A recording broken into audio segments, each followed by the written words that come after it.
Salut amis makers, c'est Nebran et bienvenue sur Etnaran.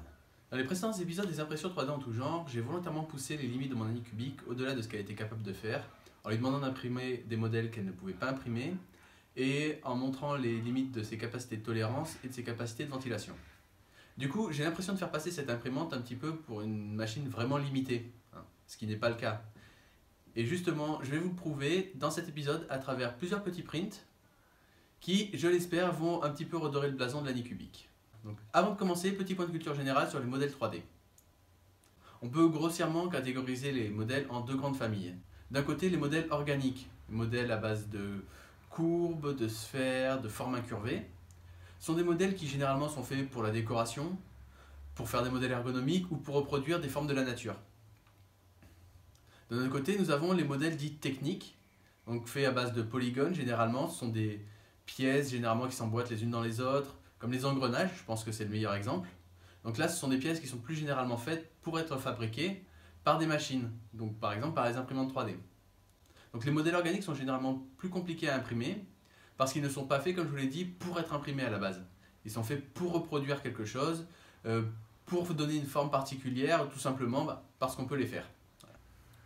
Donc l'Anycubic, qui est une imprimante qui est quand même de bonne qualité, comme toute imprimante, est censée être assez polyvalente pour être capable de faire les deux, des modèles organiques et des modèles techniques. Et c'est justement ce que je vais vous présenter aujourd'hui à travers deux modèles. Et on va commencer de suite avec le modèle organique. C'est un petit timelapse? Allons-y.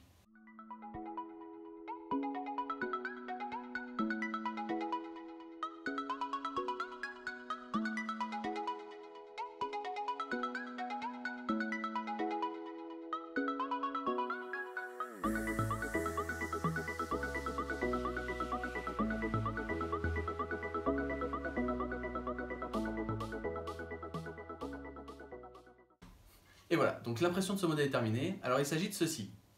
Ceci, qu'est-ce que c'est? C'est tout simplement un grip pour Nintendo Switch. Donc je classe ça dans la catégorie des organiques parce que vous voyez, c'est une forme, ce sont des formes incurvées, arrondies, c'est fait pour être tenu en main. C'est fait pour épouser correctement la forme de votre main, comme le ferait une manette de jeu. Et la machine s'incastre très bien dedans, si on la met dans le bon sens. Hop. Voilà. Donc on a une meilleure tenue avec et c'est plutôt agréable. Donc pour les modèles organiques dits ergonomiques, qui sont censés être par exemple prendre la forme de la main, une impression de qualité est très importante. Pourquoi? Parce que le but ici c'est d'avoir une bonne prise en main. Si vous avez des imperfections sur votre modèle, ça ne sera pas très agréable, donc l'intérêt sera quand même assez limité. Donc je vais vous montrer de plus près. Regardez, il s'est super bien imprimé au niveau de toutes ces courbes. Voilà, tout là. Pareil de l'autre côté. Et il ressort super bien, on voit quasiment pas les couches. Alors petite astuce justement, si vous faites des modèles de ce genre ou des modèles de décoration, ou n'importe quel modèle, et que vous ne voulez pas voir les couches dessus.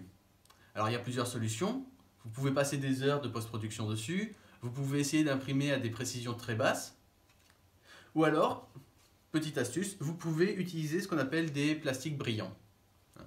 Donc là par exemple je vais utiliser un PLA rouge, dit rouge Scarlet ou Red Bright, et qui en fait reflète plus la lumière que son homologue PLA rouge classique.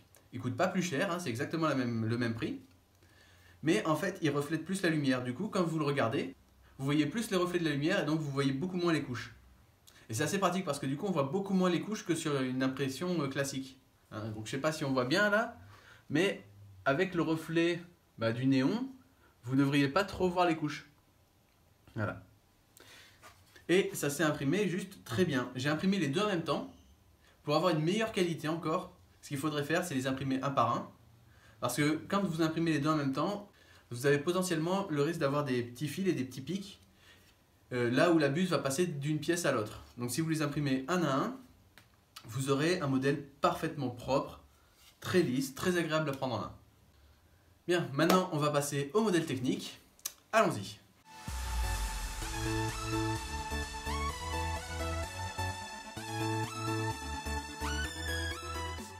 Voilà, donc le petit modèle technique est imprimé. Alors vous l'aurez peut-être reconnu, il s'agit de la Nautilus Gear.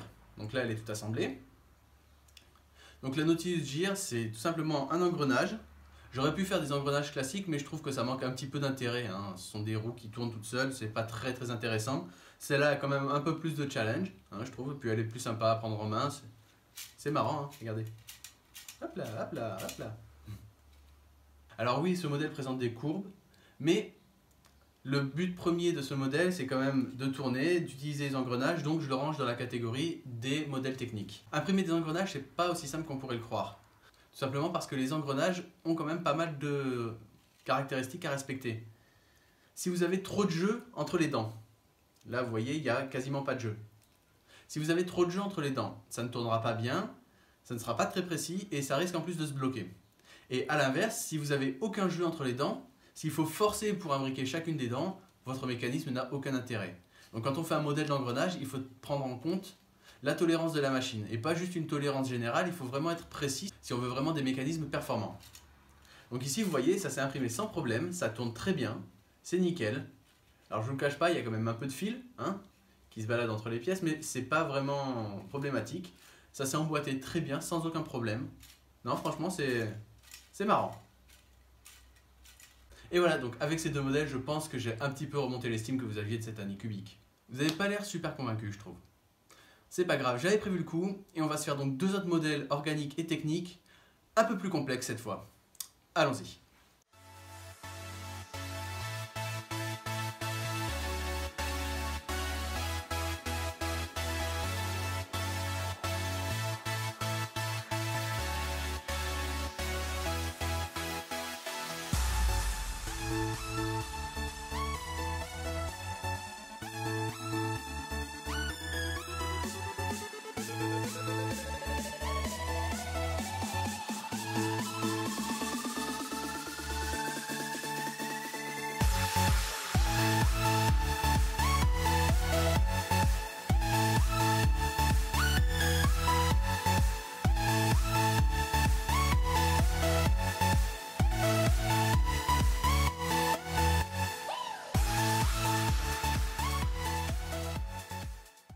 Et voilà.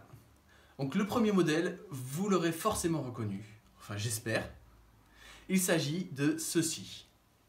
L'Ocarina du jeu The Legend of Zelda Ocarina of Time. Alors vous avez pu voir qu'en plein milieu de l'impression, j'ai manqué de filament. Et on peut remercier l'Anycubic et son capteur de fin de filament pour avoir tout simplement mis en pause l'impression. Et quand je suis rentré, j'ai tout simplement pu mettre un nouveau filament et relancer l'impression. Et alors là, quand j'ai vu le résultat final, j'ai quand même été vachement surpris. Parce que, regardez, ça m'est déjà arrivé que la cohésion entre les deux couches de couleurs soit pas trop bonne. Et là, c'est pas du tout le cas. C'est sorti juste nickel. Alors, je vais pas vous mentir. En dessous, vous voyez, c'est pas super propre. L'overhang était vraiment trop important pour être géré correctement par la machine. Mais à part ça, il est sorti nickel. Et pour répondre à votre question, oui, il fonctionne. Et non, je ne vais pas en jouer. Mais regardez, marche très bien. Donc il est sorti juste nickel, très propre. C'est pas la première fois que j'imprime ça, j'avais réussi à en imprimer un à l'époque sur ma Discovery 200 Beta. Il n'était pas sorti aussi propre, on voyait beaucoup plus les couches, mais alors celui-là il est sorti juste magnifique. Donc ça c'était le modèle organique.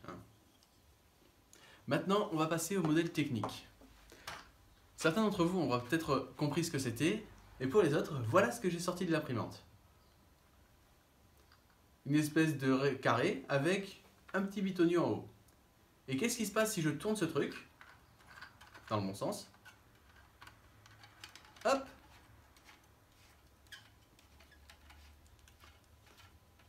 Voilà.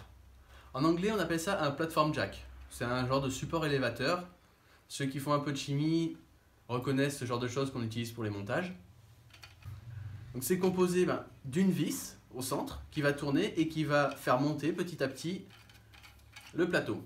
Ce qui est vraiment intéressant dans ce modèle, c'est que comme vous l'avez vu, il a été imprimé en une seule fois. Toutes les pièces ont été imprimées en une seule fois. C'est tout imbriqué de base, il n'y a pas de montage à faire. On le prend, on le sort de l'imprimante, on le dégrippe un peu parce que c'est quand même un petit peu collé. Et ensuite ça marche très bien. Donc ça c'est un modèle technique vraiment déjà plus compliqué. J'avais un peu peur en imprimant ce modèle parce que comme il est posé debout, et bien tout simplement, les parties que vous voyez ici et ici vont s'imprimer dans le vide à la base. Et ça fait quand même des ponts d'environ 7 cm. Alors l'année cubique arrive très bien à gérer les ponts, hein, c'est pas un souci, mais là 7 cm c'est quand même beaucoup. Du coup, je sais pas si j'arriverai à vous le montrer. À l'intérieur, ici, c'est pas super propre. Mais honnêtement, on s'en fout, c'est juste trop classe. Tout a été imprimé en une seule pièce, ce qui veut dire que la vis, à l'intérieur de son pas de vis, a déjà été imprimée à l'intérieur. Je peux rien retirer. Donc quand on fait ce genre de modèle, il faut prendre en compte bien sûr la tolérance de votre imprimante. Là, la personne qui a fait ce modèle a mis une tolérance de 0,5 mm pour s'assurer que les pièces puissent bouger. Alors comme vous voyez, il y a un peu de jeu du coup. Avec une tolérance plus basse, prenez le risque que très peu d'imprimantes puissent l'imprimer correctement. Alors pour ceux qui ont des imprimantes encore moins précises, ils ont fait aussi un modèle avec une tolérance de 0,68 il me semble. Donc là vous pouvez y aller, normalement votre imprimante pourra très facilement le faire. Et ce modèle est juste super bien sorti. Alors franchement j'ai quand même été surpris de voir que ça marchait aussi bien. Parce que généralement les modèles avec toutes les pièces qui s'imbriquent en même temps, j'ai jamais eu trop de chance avec. Mais là, c'est nickel. Et ça fera un très bel objet de décoration. Ok, j'ai des goûts de chiottes, et alors? Donc je pense que cette fois j'ai réussi à vous montrer que l'année cubique est quand même capable de faire de très belles choses. Hein. Voilà, donc c'est tout pour cette vidéo, j'espère qu'elle vous aura plu. N'hésitez pas à réagir dans les commentaires, à partager vos avis, à me dire ce que vous voulez voir imprimé pour les prochains épisodes. N'hésitez pas non plus à me suivre sur Twitter, hein, je poste régulièrement des photos de produits imprimés en 3D. N'hésitez pas non plus à vous abonner à la chaîne si ce n'est pas déjà fait, à mettre un pouce bleu pour cette vidéo, et moi je vous dis à très vite pour une prochaine vidéo. Ciao!